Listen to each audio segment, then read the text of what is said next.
Saya yakin dan percaya kawan-kawan hakim di Mahkamah Konstitusi ini masih punya hati nurani lah.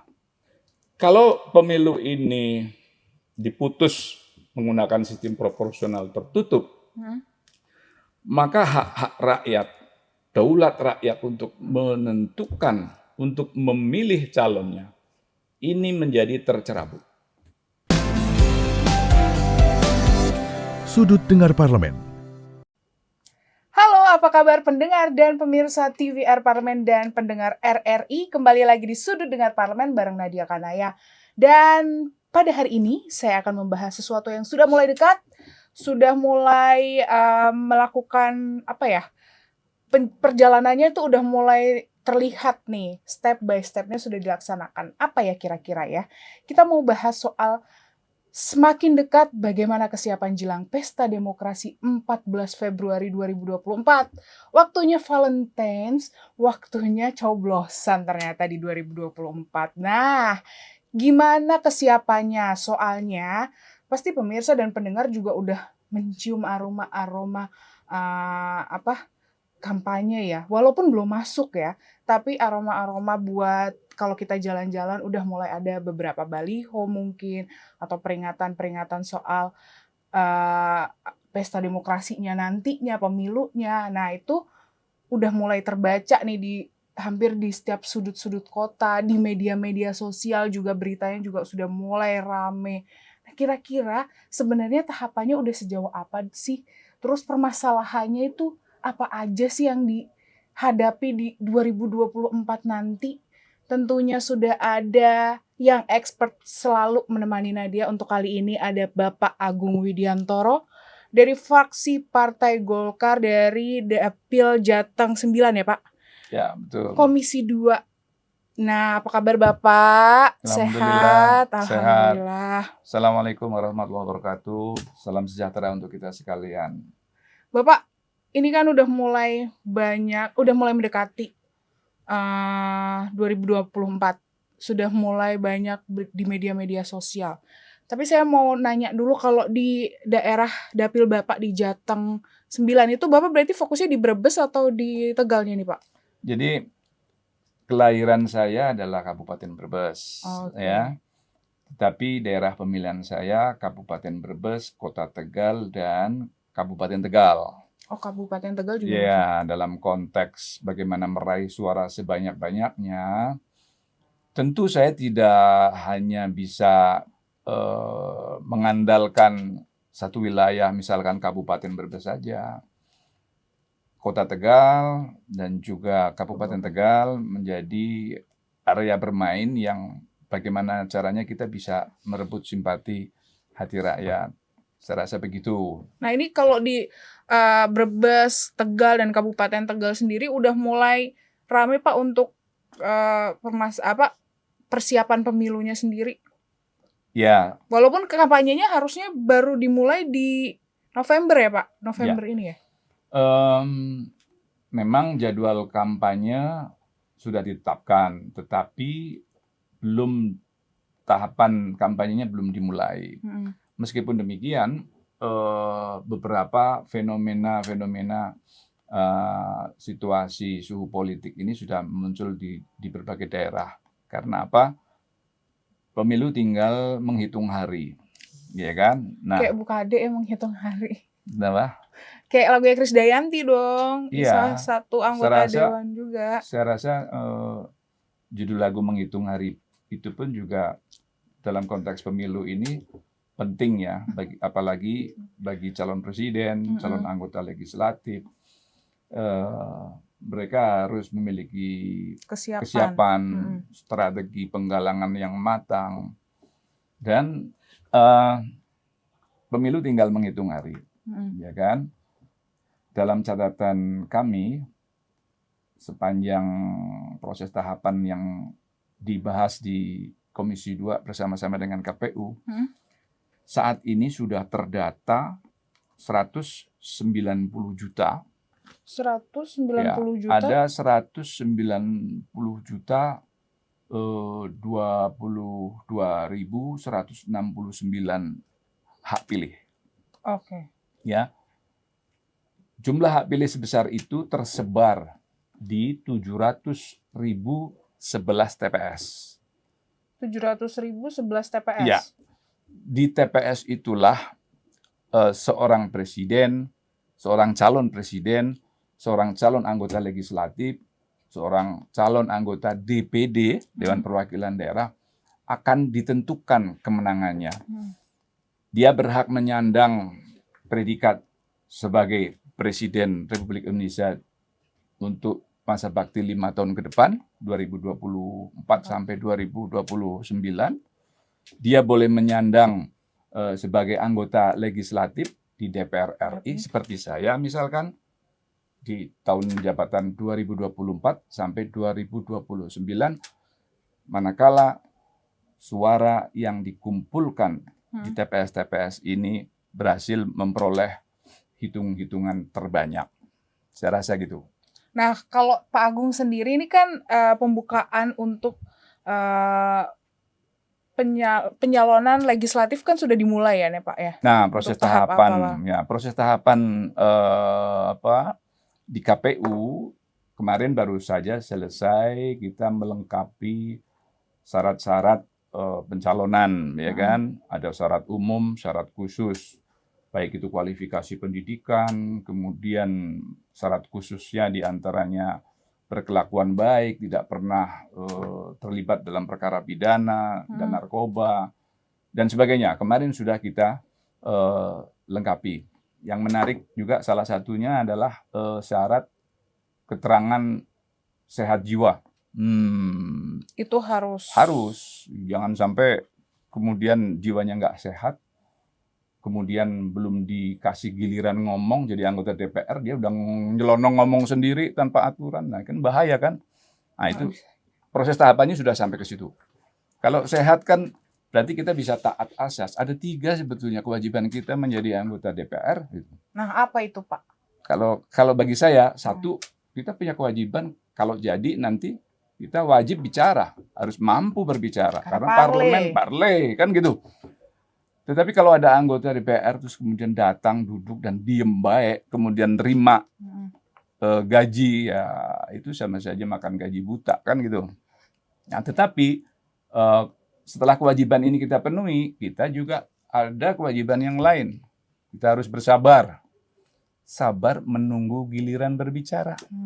Ya kan, ada tertib persidangan. Ya? Nah, kalau kita tidak sehat jiwa, main jelonong aja belum disuruh bicara bisa rame itu di segedung paripurna.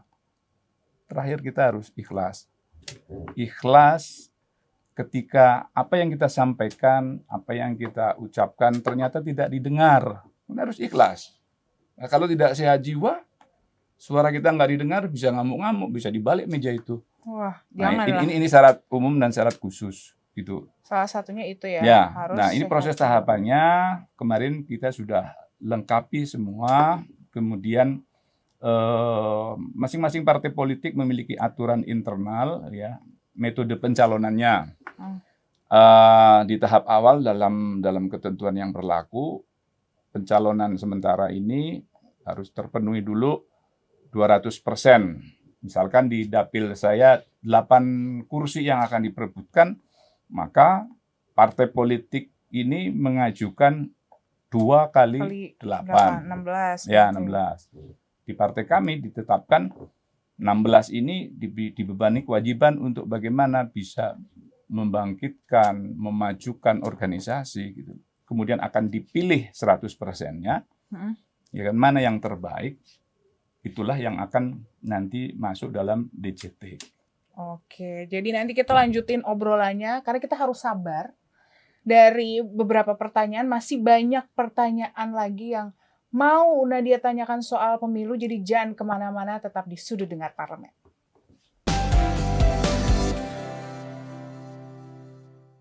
Kembali lagi di Sudut Dengar Parlemen, masih barengan sama Bapak Agung Widiantoro. Kita masih mau tanya-tanya dari sekian banyak tahapan nih Pak, tahapan kampanye sendiri kan masih akan berjalan di 23 November ya Pak ya?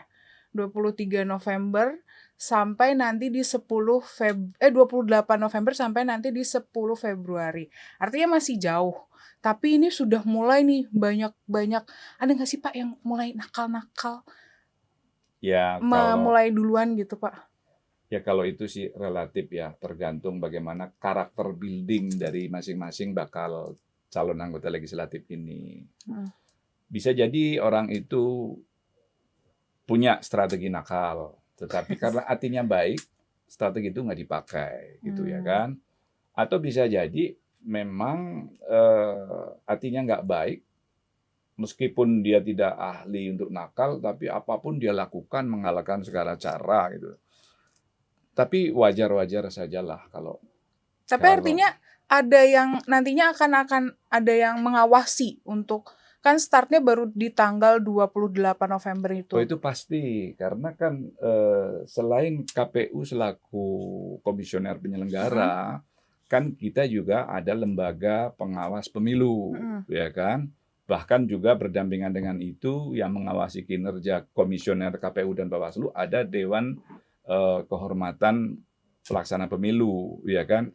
Otomatis dari instrumen kelembagaan yang ada inilah yang akan menjamin pemilu itu bakal berjalan dengan baik gitu. Tetapi fenomena di lapangan terhadap perilaku para calon anggota legislatif ini tentu sangat beragam ya.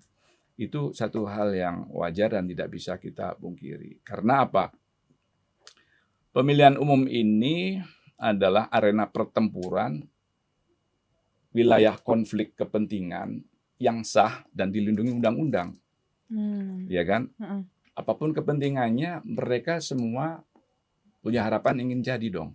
Ya. Segala cara dilakukan. Gitu. Nah itu sah-sah saja, asal sesuai dengan koridor aturan Undang-Undang Nomor 7 2017. Pemilu ini kita masih menggunakan Undang-Undang Nomor 7 2017. Kalau ada yang melakukan dulu, ada sanksi nggak Pak? Pasti ada sanksi di sana. Misalkan money politik atau apa, bagi-bagi duit, atau misalkan dia kampanye di sarana peribadatan, tempat publik gitu ya. Ketika sudah masuk hitungan masa kampanye, ini kan tidak boleh dilakukan. Ya kan, institusi pendidikan pun juga bukan tempat ajang untuk bagaimana kita mengumpulkan suara gitu. Tetapi biarkan lembaga pendidikan itu sebagai lembaga yang bisa mengajarkan norma-norma bagaimana anak jadi cerdas. Gitu. Nah, terus bagaimana terkait dengan adanya penghapusan kewajiban peserta pemilu untuk menyerahkan laporan penerima sumbangan dana kampanye atau LPSDK ini, yang dihapuskan oleh KPU sendiri, Pak. Padahal kan itu salah satu cara untuk transparansi. Jadi masyarakat jauh lebih percaya dong dengan calon yang akan dipilihnya gitu. Kalau saya sih sepakat sebetulnya bahwa kewajiban untuk melaporkan penggunaan dana kampanye itu penting. Memang betul seperti tadi Mbak Nadia sampaikan, wujud dari transparansi publik, ya kan? Tetapi penghapusan ini menurut saya lebih kepada bagaimana kita menempatkan kewajiban. Itu kewajiban anggotakah atau kewajiban partai politik? Ya. Karena apa? Harus dicatat di dalam Undang-Undang Nomor 7 2017, peserta pemilu itu memang partai politik. Ya kan? Persoalan anggota atau calon anggota legislatif ini ada kewajiban melaporkan penggunaan dana kampanye ke partai politik, itu menjadi persoalan yang wajar gitu ya kan. Nah, saya pikir sebetulnya penting itu kewajiban untuk melaporkan dana kampanye. Ya kan, kita perlu ada pertanggungjawaban secara publik. Jangan sampai ada calon yang dibiayai oleh lembaga-lembaga tertentu atau katakanlah perusahaan besar yang punya kepentingan atau bisnis yang perlu diproteksi oleh negara.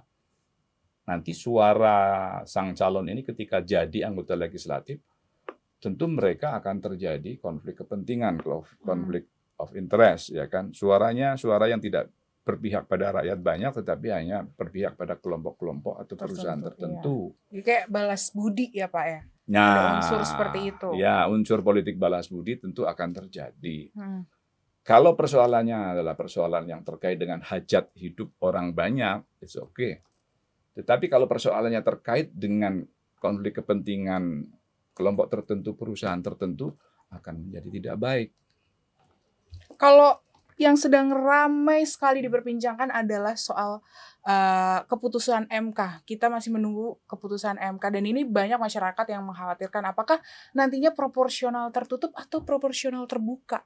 Karena selama ini kan kita pakainya sistem proporsional terbuka. Ya, Nah, gimana nih Pak kalau Bapak melihat ini? memang ada banyak fenomena yang menarik sih di dalam gelaran pemilu serentak di 2024 ini. Banyak partai politik ketika verifikasi awal mereka mencari pintu-pintu keadilan. Mereka yang tidak lolos verifikasi, sebetulnya sudah ada aturan, ya kan? Kalau persoalannya administratif, maka ada di Bawaslu, ya kan? Kalau kemudian yang kerugian ini menyangkut keputusan pejabat tata usaha negara, maka ke PT UN, gitu ya kan? Tetapi kemarin ada yang punya keterampilan mengajukan ke peradilan umum. Ya, ini kan menjadi kacau. Lebih kacau lagi, peradilan umum ini memberikan keputusan yang di luar domain dan kewenangannya, ya kan? Persoalan menjatuhkan putusan melanggar pasal yang ditentukan sebagai perbuatan melawan hukum, itu silakan, itu hak hakim. Tetapi ketika hakim peradilan umum menetapkan bahwa pemilu ditunda, ini kan menjadi tidak baik. Satu. Kedua, ada juga pintu keadilan yang lainnya. Ini ada kelompok-kelompok tertentu yang mengajukan gugatan ke Mahkamah Konstitusi. Ya. Lah, alasan gugatan itu apa? Demi menyelamatkan partai, kewibawaan partai, martabat partai, dan sebagainya, dan sebagainya. Maka sistem pemilihan dengan proporsional terbuka itu wajib dirubah menggunakan sistem proporsional tertutup. Ya, melalui judicial review di Mahkamah Konstitusi. Nah, mari kita amati bareng-bareng. Mahkamah Konstitusi dulu pernah memutuskan untuk perkara atau gugatan yang sama. Ada tuntutan dari terbuka kembali ke tertutup. Tetapi akhirnya tetap berpegang prinsip bahwa buah reformasi pemilu dilaksanakan secara terbuka. Iya. Gitu loh. Apakah ini hakim Mahkamah Konstitusi akan mengingkari keputusan sebelumnya? Saya yakin dan percaya kawan-kawan hakim di Mahkamah Konstitusi ini masih punya hati nurani lah. Meskipun punya kewenangan untuk memutus perkara berdasarkan aturan atau norma yang berlaku, tetapi masih ada keyakinan dan hati nurani yang baik untuk menetapkan yang terbaik untuk Indonesia.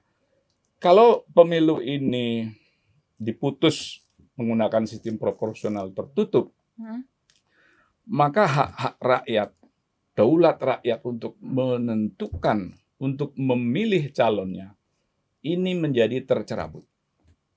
Bukan lagi ada di tangan rakyat. Padahal negara yang hebat meletakkan dasar-dasar demokrasi, kedaulatan ada di tangan rakyat. Tetapi dengan proporsional tertutup, maka daulat ada di tangan partai. Partai yang akan menentukan siapa calonnya. Rakyat tidak tahu siapa yang nanti bakal jadi. Ya disilakan noblos partai. Naudzubillah min dzalik deh, mudah-mudahan ini tidak terjadi ya. Nah, nanti kita masih ngobrolin soal gimana sih nanti dampaknya kalau seandainya proporsional tertutup ini terjadi di 2024. Apakah nanti masyarakat masih akan percaya dan akan banyak yang melakukan pemilu atau malah jadi justru golput nih ya kan? Jadi penasaran, jadi tetap di Sudut Dengar Parlemen.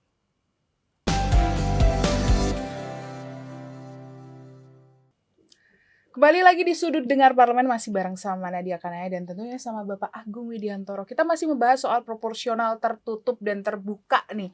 Mau terbuka atau tertutup? Nah, kita mau membahas.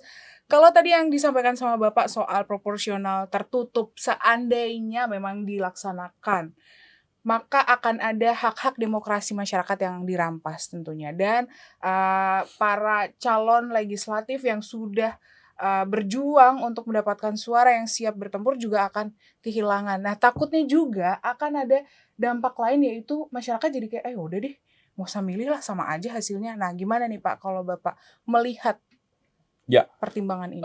kalau kita coba kaji secara kilas balik ya, kita pernah melakukan pemilihan dengan sistem tertutup ya pada era-era sebelum reformasi, dan itu diyakini oleh kawan-kawan reformis bahwa itu sangat tidak demokratis. Akhirnya lahir gagasan ide proporsional terbuka untuk meletakkan hak-hak dan kedaulatan langsung ada di tangan rakyat. Kalau kemudian di tengah jalan ini ada keputusan yang merubah haluan, kembali lagi ke awal, berarti ini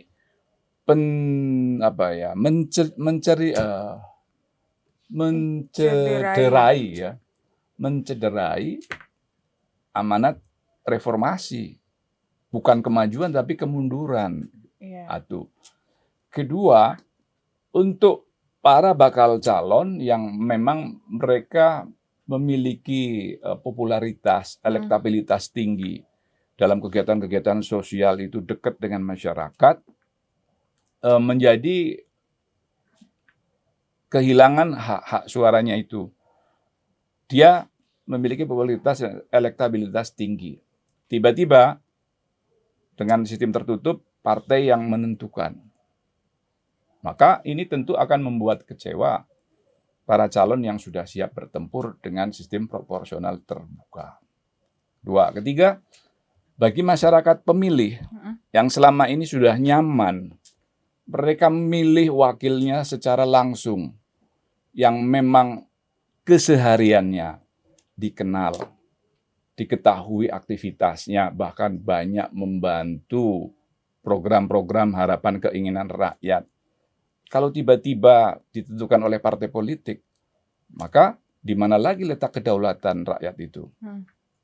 Jadi inilah beberapa hal yang positif dari sistem proporsional terbuka. Ya. Berarti semoga kita doakan masih menggunakan proporsional terbuka ya. Walaupun masyarakat mesti akan lebih harus teliti karena kan banyak nama yang ada di situ ya Pak ya. Kayak waktu 2019 lalu juga 2014 kita menggunakan proporsional terbuka. Ya. Nah, salah satu permasalahannya lagi adalah kan pemilihan besok kan bukan cuma presiden, ada legislatif juga. Surat suaranya pun juga banyak. Permasalahan yang sebelumnya pun akhirnya masyarakat ribet buat melakukan pencoblosan karena terlalu banyak tuh surat suaranya. Sampai akhirnya waktu masa penghitungan petugasnya pun kelelahan gitu. Nah, antisipasi di 2024 seperti apa, Pak? Ya. Jangan sampai ada korban lagi seperti. Jadi fenomena ataupun alasan-alasan dengan banyaknya surat suara, lebarnya surat suara, kemudian daftar nama yang harus dicoblos, ini kan hanya alasan-alasan tertentu yang alasan-alasan yang dibuat oleh kalangan-kalangan tertentu yang ingin membalikan haluan pemilihan umum secara terbuka menjadi tertutup. Buktinya di 2014, 2019, kawan-kawan yang terpilih di DPR RI, mereka adalah produk dari suara terbanyak. Dan kawan-kawan juga para bakal caleg maupun caleg sudah punya keahlian strategi tertentu untuk mengedukasi warga masyarakat.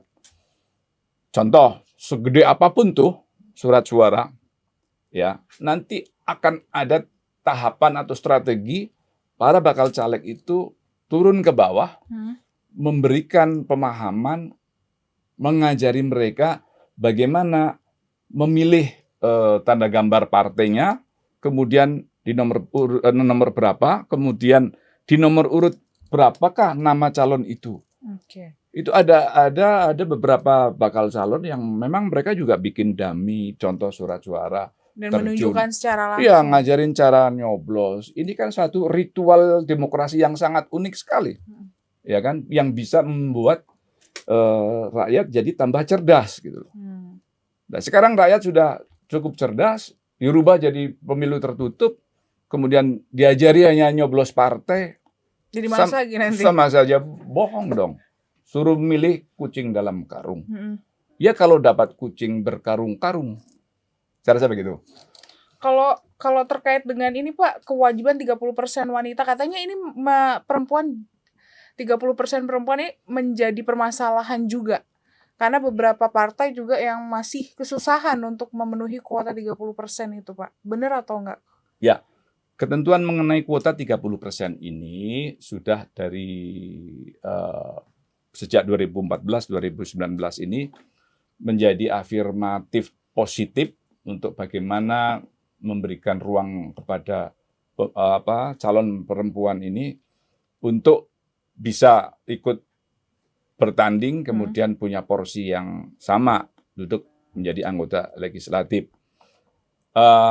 Ini menjadi persoalan yang sulit jikalau partai-partai politik itu tidak pandai melakukan kaderisasi, utamanya calon perempuan. Tetapi untuk partai-partai politik yang memang mereka sudah dewasa, mereka punya strategi-strategi tertentu untuk bagaimana menggalang baik itu pemilih perempuan, membuat kader, melakukan kaderisasi terhadap calon-calon perempuan gitu. Dan kalau partai saya, jujur saja malah justru sudah lebih dari 30%. Saya nggak ngerti nih tentang partai-partai politik yang baru gitu loh. Satu, dia dihadapkan kepada bagaimana sebaran kepengurusan itu lolos dalam verifikasi, belum lagi dituntut di dalam pencalonan harus terpenuhi 30%. Dan saya juga berharap ya kepada calon anggota legislatif perempuan, jangan berharap bonus dari kebijakan kuota perempuan.